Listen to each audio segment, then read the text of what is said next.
From the European Parliament here in Brussels, this is Raw Politics.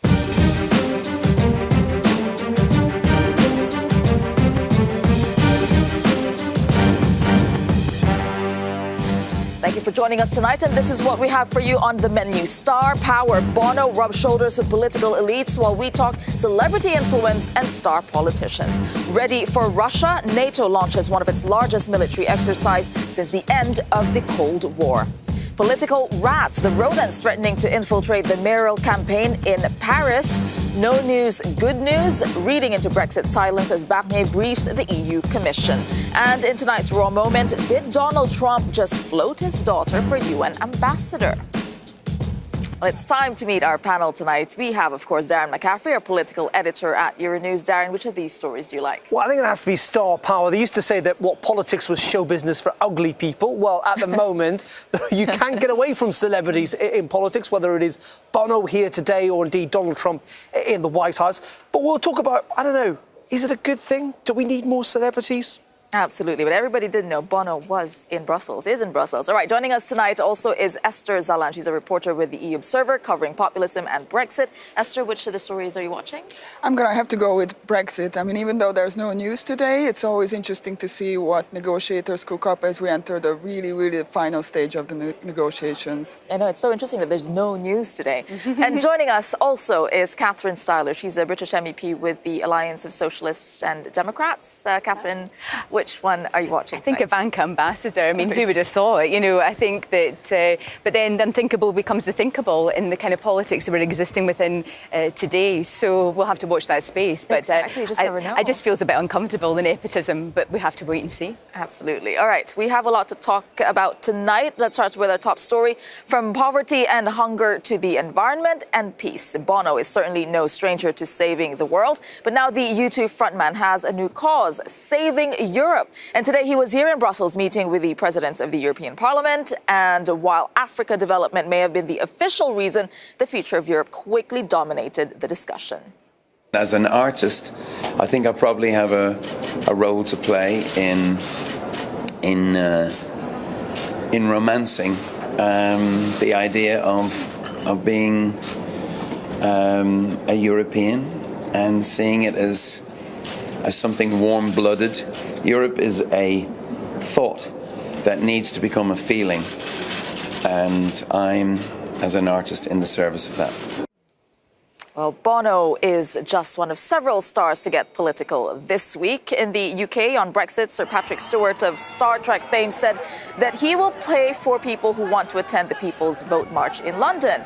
And in the US, pop star Taylor Swift broke her long silence in politics by endorsing the Democrats. And then we have the rapper Kanye West, who will launch a lunch at the White House with Donald Trump tomorrow. All right, I will go to Catherine. Just a quick reaction on Bono in Brussels. What do you think of that? I just thought it was great. I mean, the thought becoming a feeling. How to capture a moment.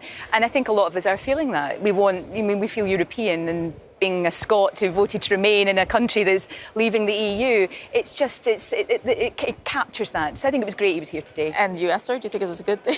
I'm a bit skeptical. Let's wait and see how much momentum really Bono can galvanize for Europe ahead of the elections next year. Saving Europe is a big task indeed. But Darren, you managed to get a question in. Rather funnily, of course, remember when he started his latest tour, he was going to wave the EU flag around. And several concerts later had to cancel because he lost his voice, exactly. Which is how many would feel aware the European Union is right now. But as you say, I managed at that press conference to get a question to Bono. And on this idea about is he really trying to save Europe? Is that his mission? Let's have a watch. So Bono, does it need a song as well? A song for Europe? A song and a dance. And well, you think about the mythology of America, and you think about Hollywood and how Hollywood perpetuated the idea of the American dream. It's hard to imagine when you think about artists involved in the project that is Europe. There's not that many, and I think we need more. All right, so celebrity in the politics, do they really have influence or do they think they have influence? I think, Esther, I know where you stand on this. You're skeptical. I'm a bit skeptical. I mean, it's a double-edged sword. On one hand, they can really step up support for a cause or draw attention to an issue, but on the other hand, they take away attention from the substance. And sometimes it's really just then becomes a focus on whether other celebrities, where they stand, or this celebrity, where it stands. So I think it can divert the attention really on the core issues. But do you think there's an actual impact? I do. I think they reach to people. When politics, so often politics, people are put off by politics. And I think when they come out and they say, this is important to me, people listen to them. And I think that's important. If you look at the independence referendum campaign in Scotland, there were a lot of celebrities who got involved in that. A lot of people in the arts were very involved in the debate, and I do think that you know, celebrities are human beings as well, and I think it brings out a kind of human element often to things that feel very distant from people. When they say something about what they believe in, people do listen to it. I think that's the key thing now, isn't it? That celebrities are, in essence, they're not just celebrities in their own field, but they're influencers, and they have got platforms, and clearly they can engage particular sections of society who aren't engaged in politics. And I have to say, as someone who believes that participation in civic society and in democracy as a generally good thing, I think celebrities can encourage people to do that more, or to make people think about issues they haven't thought about. That's not a bad thing. And I think, you know, Bono did go on a lot today, and sometimes it is quite difficult to listen to him, and I know people are quite divided. He has got a point about this sense of European identity. You know, Europe is a disparate place, much like the United States, but actually culturally the United States has been very good at selling a sense of what it is to be an American. Europe has not done that. Could it backfire? Because some people are saying that actually maybe because of him, people might become more Eurosceptic because they're looking at what he's doing. Well, do you think that? I think someone coming out and saying, I feel European, I have an identity as a European, that's the current state we're in. I think that's a good thing. And I think more people need to express what it means to be a European, because it's about something that's bigger than all of us. And at the moment we're in this identity politics, I think Bono saying that gives a platform and others a voice. Yeah, I think... But it is Bono. Go ahead. That's for some people the problem. When Bono said there should be a song and a dance for the EU, I already envisaged a 10-year procedure on choosing the right song and the right dance.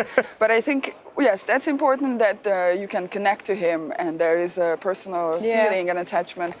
But it's also dangerous when celebrities get into politics like Donald Trump. So I wanted to bring in some interesting statistics because we just saw Taylor Swift earlier. You know, they're from vote.org. They saw a 65,000 increase in voter registration in 24 hours versus 57,000 in a month. So just because she came out and spoke, you actually have. But she spoke to a very specific audience, like the young people who haven't registered before in that big of a number. But it pushed them to action within 24 hours. I mean, that does say something about political celebrity influence. And you know, that's a good thing. I mean, getting out the vote, we have to be honest. I mean, voting, getting people to vote is something we'd all agree with. And if she can do that, good for her. I don't necessarily agree that it's a bad thing. No, to have celebrities involved in politics. It's nothing new. I mean, we look at Ronald Reagan, for example. You know, he was an actor, and lots of Americans seem to think that Ronald Reagan, in retrospect, was a very good American president. I think even Democrats would appreciate that Arnold Schwarzenegger was not necessarily a bad Democratic governor Republican governor of California. And somebody was Austrian as well. Indeed. So, you know, celebrity in politics isn't nothing new. It is primarily an Americanism. It does happen here in Europe. You've got Beppe Grillo. And it does go both ways, because it's not just celebrities becoming politicians, it's also politicians who kind of, you know, build their celebrity. Let's have a look at some of these recent videos featuring Council President Donald Tusk and Commissioner spokesperson Margarita Skinas.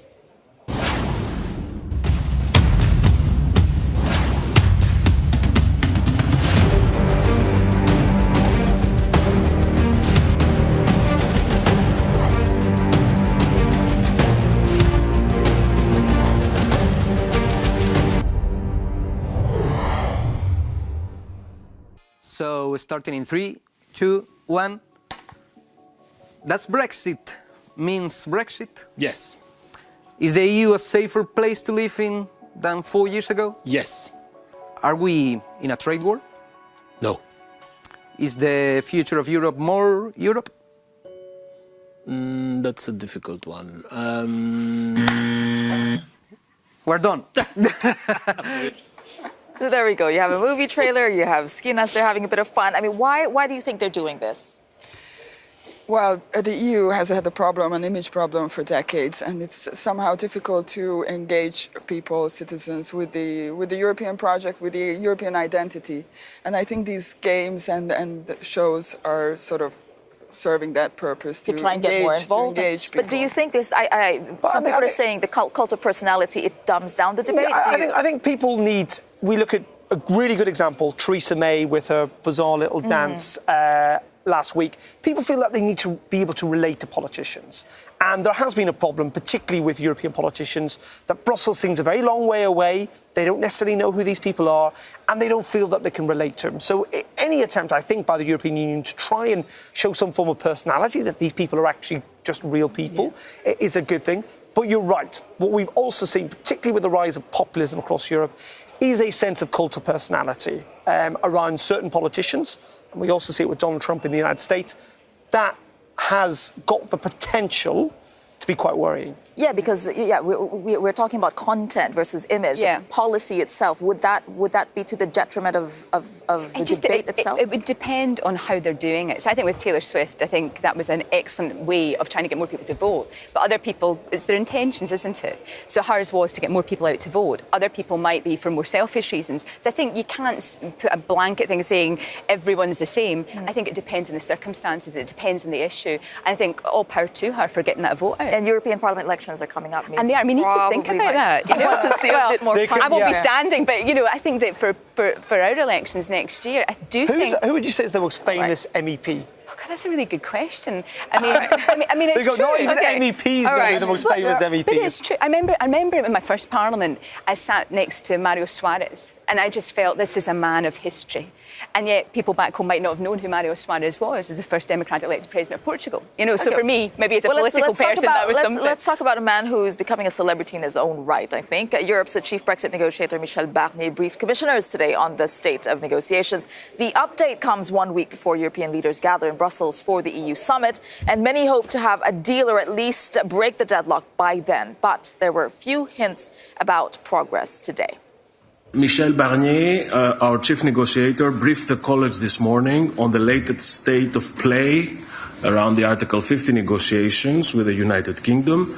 He recalled that decisive progress must be made in time for the October European Council next week, and negotiations at technical level will continue this week.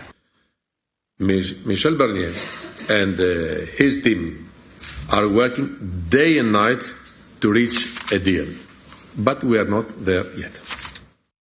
So they're speaking, but they're not actually saying anything. I mean, what's your reading into this not saying much? Well, because the negotiations are ongoing, and the key issue is the Irish border issue right now, and that needs to be resolved before the summit if we are going to have a deal, a withdrawal deal between the UK and the EU. So I think the work is very intensive, and there were some rumors early in the week that there is some progress and that the UK would come around to the proposed solution of the EU.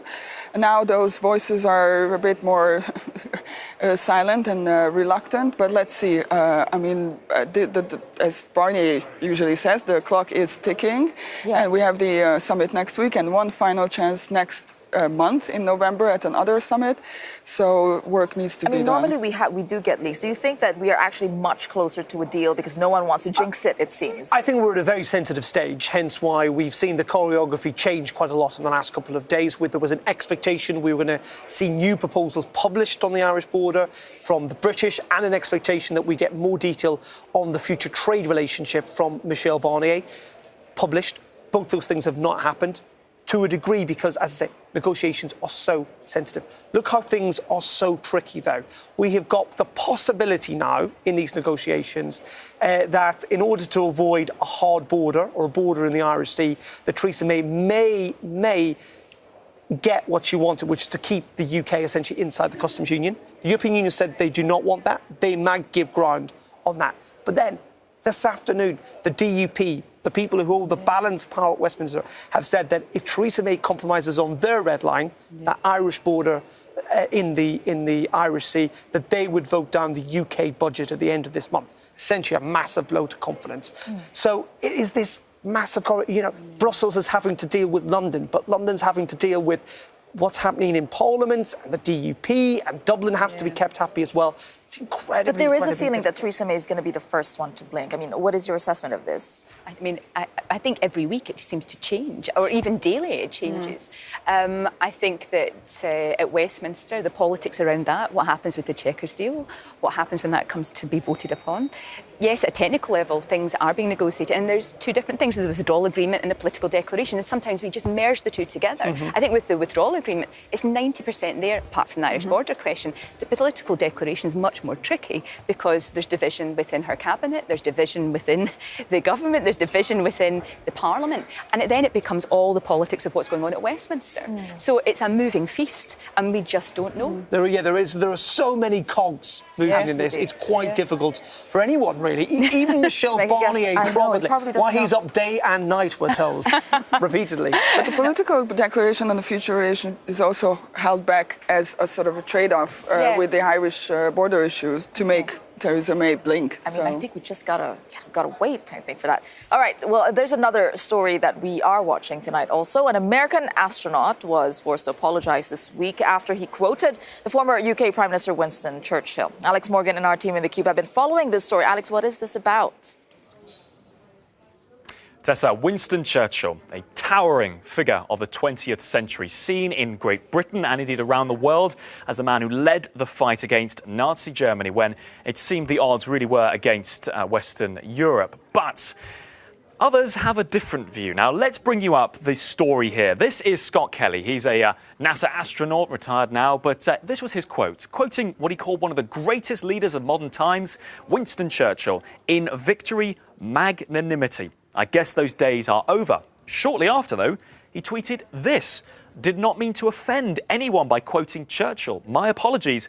I will go and educate myself further on his atrocities, racist views, which I do not support. He says his quote there was about calling for America to come together. So how do we go from the world's greatest leader to this tweet? Well, it was the backlash that Scott Kelly got in his Twitter feed. Users like Shardine here talking as well about this, saying that Churchill had white supremacist views. He believed white Western people to be superior to other races, particularly those who had lost land in the Americas, indigenous people. Also saying that it was the establishment since the war that has eulogized him, that it was ordinary people who won the war, and this idea that it was Churchill is too romantic. Other people pointing out Churchill's policies in the 1943 famine in Bengal led to millions starving, saying Churchill prioritised food supplies to Europe over feeding people when this famine was going on.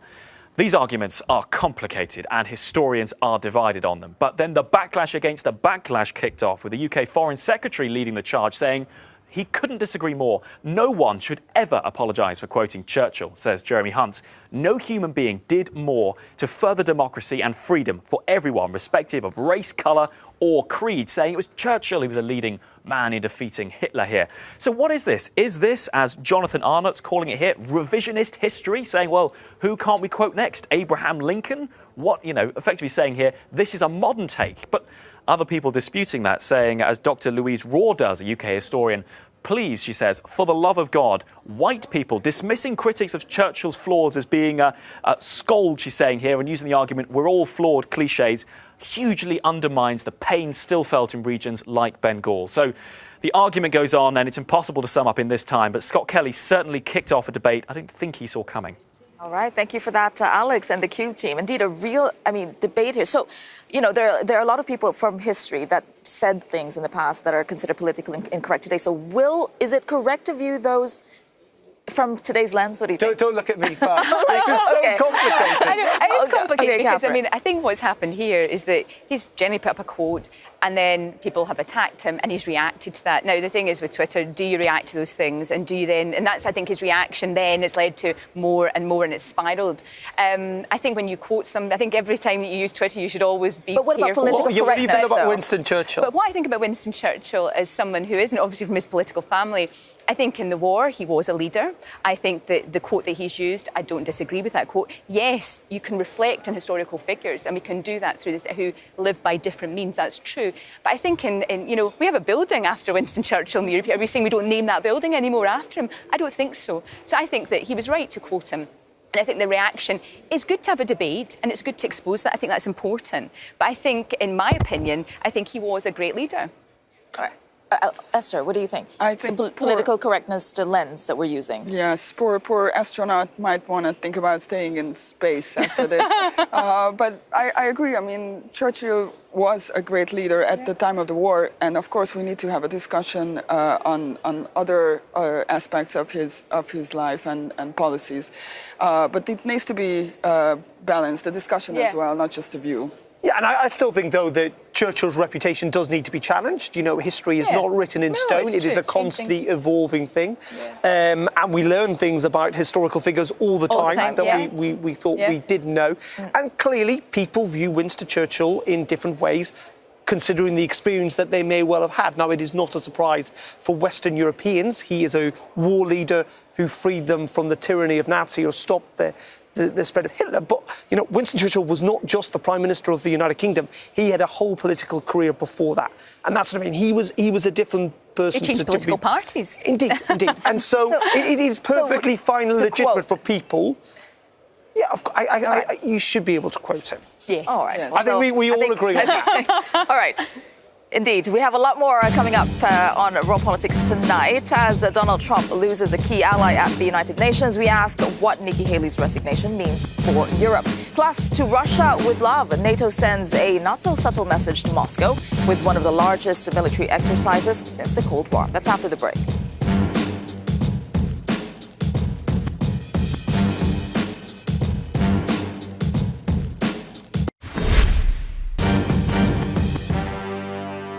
Welcome back to Raw Politics. Now, last month, the West looked on nervously as Russia held its biggest joint military drill with China since 1981. Now, NATO is getting ready to flex its military muscles back. British troops disembarked in Rotterdam today ahead of NATO's biggest military exercises on the northern flank since the Cold War. The soldiers are en route to Norway for the Trident Juncture exercise, which launches on the 25th of October. And the war games involve 45,000 soldiers, more than 60 large ships, 120 aircraft, and 10,000 vehicles. Well, with me in the studio to talk European defense, Russian threats, and war games, we have Euronews journalist for the Russian service, Andrei Bekatov. Thank you for joining us. Rasmussen Global's Chief Strategy Officer, Fabrice Potier, and Austrian MEP with the Green Party, Klaus Buchner. All right, I will put this question to you first, Fabrice. You know, is this NATO exercise right now, is it antagonizing Russia? Is it preparation, or is it saber rattling? No, I think it's neither of those. It's just training and exercise, really, long plan in advance. No, absolutely. And it's defensive in their nature. They are fully transparent. The Russian observer and all the other OSCE observers have been invited to the exercise. The main thrust of the exercise has been announced ahead. So there's no surprise and there's no opacity. And NATO needs to exercise as a defensive alliance. And the timing of it right after China and Russia had just done military exercises? But I think the timing was planned already years ago. These exercises are cyclic. And it's not the same scale. We are talking here about 40,000 troops. The Russian exercise allegedly was 300,000 troops. So it's not the same scale. All right, Andrei, what do you think? Is this antagonizing Russia, these kinds of military exercises? Well, it's definitely a response. And it was planned before, of course, but they can't plan the increased tension. And Russia, of course, they started first this big series of maneuvers. Although the number of troops were grossly exaggerated, independent experts says, in fact, there were only about 300,000. It's a third of the whole Russian army. In fact, there were about 30,000. But what they did achieve is the movement of troops that was really impressive, to round up so many soldiers from all around the vast country put them in a position that was huge achievement, which NATO now has to match, because for them, mobility is another challenge as well. All right, I just want to bring in a statement from Jens Stoltenberg, the Secretary General of NATO. He gave this statement to Raw Politics today. He said, as with all NATO exercises, Trident Juncture is not directed against any country or region. It is about ensuring our forces can work seamlessly together in a crisis. And he did also say that, that the Trident Juncture has been planned for around 5 years, as you were saying. So this is information from NATO. All right. Do we really believe, I'll put this to you, do we really believe this is not directed at any country? I mean, well, look only at the place where it takes place. It's quite close to the Russian border, so it's clear what it is meant for. And it's clearly a response, as you have said, a response to the Russian exercises. And I agree, we need exercises. We are composed of many different nations. They need to exercise together. But is it really necessary to do it so closely to the border? I think it would have been much better to do it in a different place. Is it necessary to do it so close to Russia? You were painting it as something neutral. It was planned. It's nothing to read into it. But it is close to the Russian border. It is, and it's also in the Northern Atlantic, where Russia has some very regular movements of forces, especially the naval ones.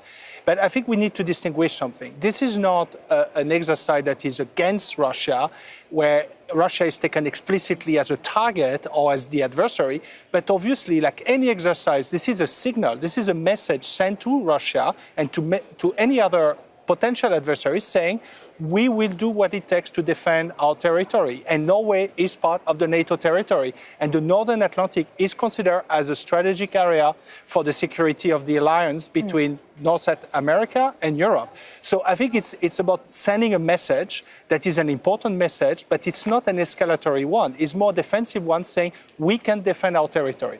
Well, we don't know how Russia would probably view that. But let's. I want to bring something else, because last week Euronews spoke to German Defense Minister Ursula von der Leyen, where while she sees NATO as essential, she's calling for a reinforced European Defense Union that she hopes will become, quote, worthy of that name. Denn ich sehe viele Gebiete, wo die NATO nicht gefragt hat, keine Sicherheitsstrukturen aufgebaut, einer europäischen Verteidigungsunion, die diesen Namen auch verdienen.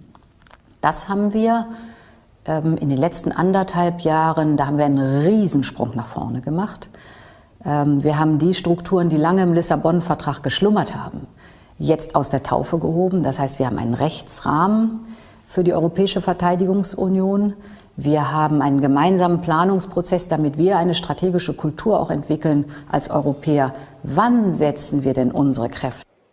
All right, a European Defense Union, Klaus.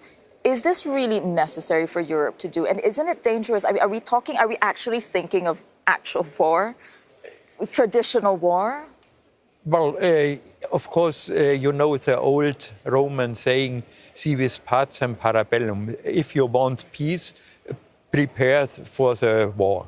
And in this respect, I think we need a common defense. That's for me clear. But common defense does not mean escalating. So we should be very careful what we do. We should exercise together, that's necessary, but we should do it in a way that it's no provocation to Russia. We should do it in a... How is that possible? How do you do military exercise that's not a provocation? How does that work? Well, let's put it in the other way. What Russia does is a provocation, very clearly. And so you should avoid this effect. You should have just a regular exercise, which you usually do in military terms every half year or every year. That's common. You should perhaps not do it in this size, and especially not on this place. That's my statement. Would NATO, would a European Defense Union be competing with the relevance of NATO if the European Union were to come up with that? I don't think so, especially because in the end, the heavy lifting, as we call it in military terms, so deterrence, including nuclear deterrence, is still going to be done by NATO for the foreseeable future. I think it's very welcome to have the European Defense Union. Europe should be able to do more and can do more, but I think we're still a long way from a Europe that can do the very heavy lifting that only NATO so far is capable of doing. So I don't think there is any threat as such. The question is, where do we put our political focus? Is it more at NATO or more in the EU? And where do we also put our money? Meaning, are we investing more in capabilities to do crises outside Europe, or are we putting more money in capabilities to do crises inside Europe? And I think, or at the border. And this is really the key question. All right. We'll move on from here to across the Atlantic, because we've become used to talking about surprise resignations from the Trump administration. Well, last night it was the turn of Nikki Haley. She's the U.S. ambassador to the United Nations. So all eyes in Europe are now on who will take her place. And here's today's Power Play.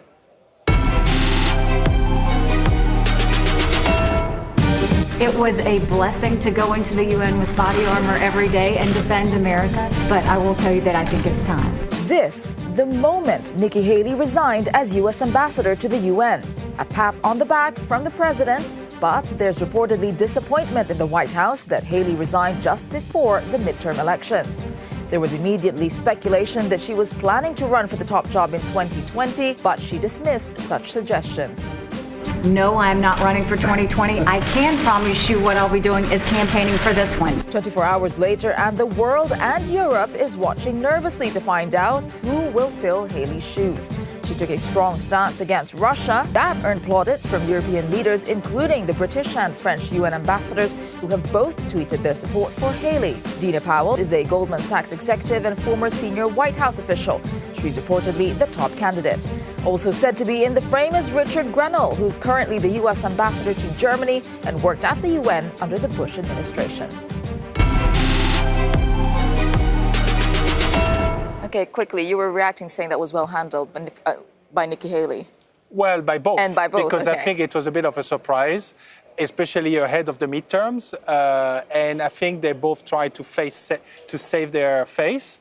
And I think Nikki Haley, you have to watch her. She's got all the ingredients of a very potent Republican leader. I don't know if it's in 2020, but I think the midterms are going to be key for everybody to decide where's the wind going to blow in the next 2 years. But on the other hand, it's one of the few adults that was left in the room. That's what they were saying, with Secretary Mattis. And so it's a bit of a loss for, I think, the European allies.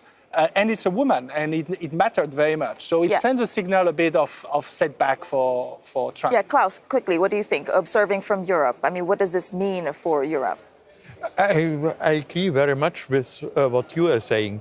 And I want also to stress a point that a woman in this place, I think, is a very positive signal. It's a positive thing. Indeed. So we're going to have to watch Nikki Haley and where she goes afterwards. All right. Now, we have a lot more coming your way after the break. They're said to outnumber residents 2-1. Now, rats are entering Paris's election campaign. That's after a break.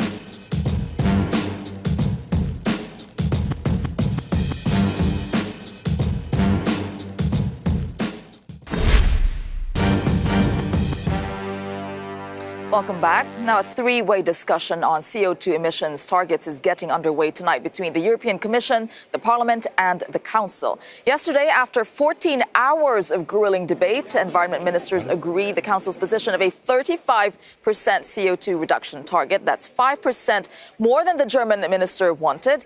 She backed the Commission's less ambitious target, but the Parliament had its hopes pinned on 40%. Meanwhile, a much-anticipated ban on one-use plastics took another bureaucratic step towards reality. A committee voted in favor of banning plastic objects like straws and cutlery for good.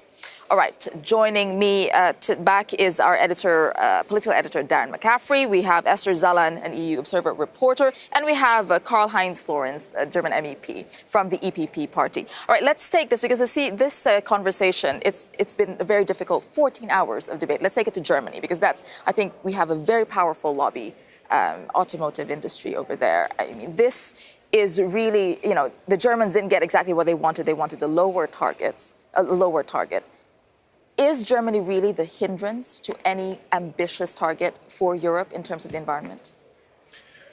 Oh, I think that the lobbyist of the European car industry is collapsed because the result is quite good.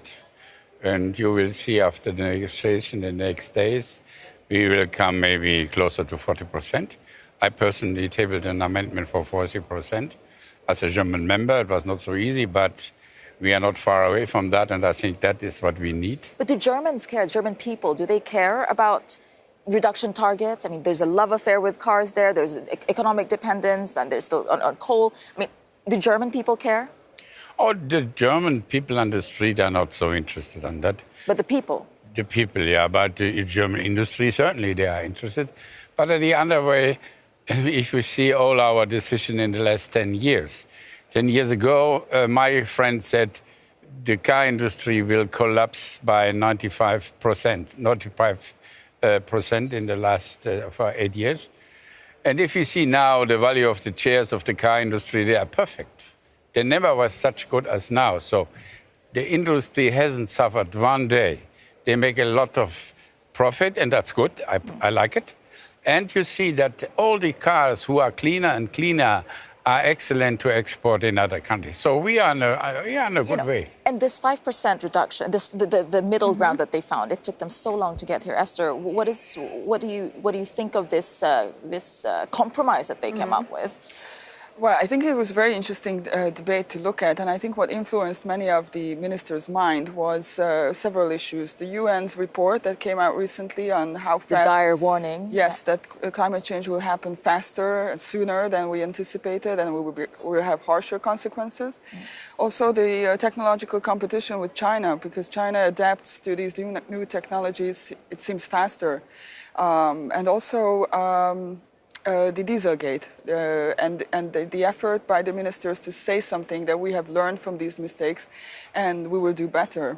So I think it would be very interesting to see if the ministers, because the ministers were actually in majority who favored the higher percentage, and so it was the compromise gave in to the And I just want to point out that in Bavaria, the Greens are actually surging, and there's a strong grip of the AfD, the far-right party, over there as well. Yeah, and I think we all, people or voters across Europe are starting to recognise the environmental impact that not least cars have. Sure. However, I think despite the huffing and puffing of the car industry and in, manufacturers in places like Bavaria, cars in the next 20 years, most of them, almost all of them, will be hybrids or electric cars anyway. So actually this cap is really going to be applicable primarily to cars that have been made or be made in the not too distant future. So I think in the grand scheme of things, with those technological efforts that have been made, that the impact overall in the long term is actually going to be quite minimal. This discussion definitely far from over. All right,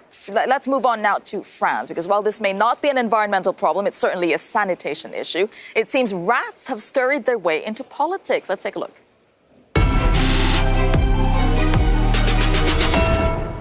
The French capital is, of course, no stranger to the vermin. The 4 million strong population outnumber Parisians 2-1. Not everyone hates them. They've been romanticized in films like Ratatouille, and a recent Metro advert urged people to show them love and respect.